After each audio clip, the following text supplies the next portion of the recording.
ఇలా అనుక్షణం భయపడుతూ బ్రతకలేను. నేను కావాలో మాఫియా కావాలో తేల్చుకోండి. మాఫియాను వదిలేస్తే నన్ను బతకనివ్వరు. పాపం తీసుకొని దుబాయ్ వెళ్ళిపోతున్నా. బడా, నన్ను మోసం చేసిన నిన్ను అంత తేలిగ్గా వదలు. ఆ బడాను తలదన్నే బుల్లెట్లా నా కూతుర్ని తయారు చేస్తాను. మీ అమ్మ బతికే ఉందమ్మా. నువ్వు నన్ను వదిలి ఎక్కడ వెళ్ళిపోతావోనని ఇన్నాళ్ళు చెప్పలేదు.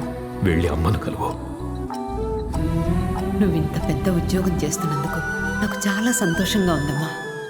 వీలైనప్పుడల్లా వచ్చి వెళ్తూ ఉంటాను. కుదిరితే ఇక్కడికే ట్రాన్స్ఫర్ చేయించుకుంటానమ్మా.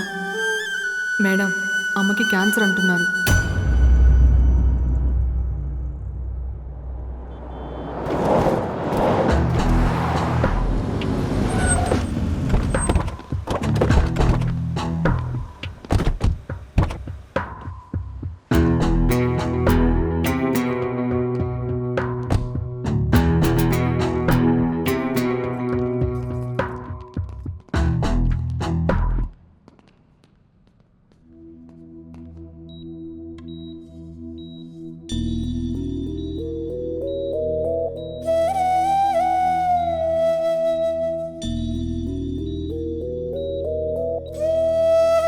సారీ మేడం, ఈ సిచ్యుయేషన్లో ఎక్కడికి తీసుకెళ్ళినా నో యూస్. ఆవిడ ఎంతకాలం బతుకుతుంది అనేది మనం యూజ్ చేసే మెడిసిన్ మీద కాదు, ఆవిడని ఎంత హ్యాపీగా ఉంచగలుగుతాం అనే దాని మీద డిపెండ్ అయి ఉంటుంది.